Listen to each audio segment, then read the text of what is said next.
Hey guys, Dirt here, testing out the camera, making some adjustments to the lights, an adjustment to the screen. Hopefully it looks a little bit better, and I figure as long as we're testing it out, why not talk about a comic book?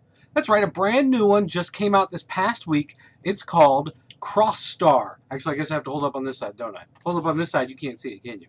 So hold up over here. CrossStar, #1. Now this is from a company called Crucidel, something like that, some company that honestly hadn't really seen before.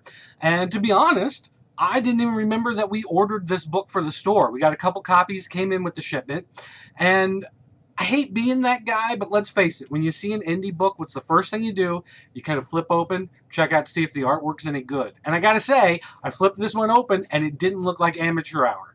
A lot of times you get a book from a company you've never heard of, you open it up, and the first thing you think of is it's someone's 8th grade art project. But this one actually looked pretty professional, looked pretty nice. So I went ahead, kind of skimmed over it briefly and thought, this looks interesting, I'm gonna go ahead and pick it up this week. So I picked up a copy of this for my own personal collection.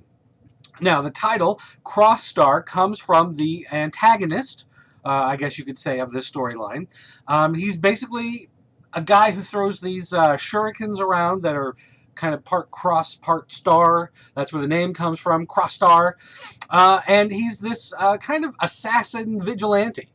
And he is I don't know if you'd say the main foil of the story, but basically the story is actually centered on a police detective, this kind of grizzled veteran of the force who leaves the big city and heads out to the boonies in order to have a nice, quiet couple years before he hits retirement. He made his wife a promise.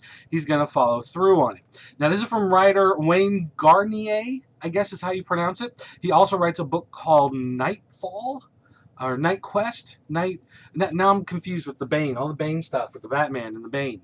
But anyway, the story, sometimes you can tell that the writer really feels like this character he's writing is a real character and the voice is a real voice, which is nice. It gives it some authenticity, but at the same time, it gets a little overhanded sometimes. There are times where he keeps talking, keeps narrating, and the story really tells itself. So if there's the one piece of criticism on the story, that's really it, is that sometimes he over-narrates a little bit.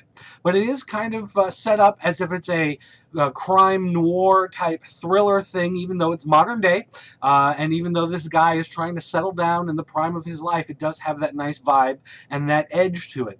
And basically he finds that when he leaves the big city and goes out to the burbs, he's not escaping the corruption, he's not escaping all the problems, and he's especially not escaping the masked vigilantes. So CrossStar, #1, this was actually a good read. I actually enjoyed it quite a bit. I'm actually looking forward to the rest of the series. This is something I'm going to be picking up personally myself, adding to my collection. I suggest you guys give it a look too. Thanks for watching, guys. I'll see you next time.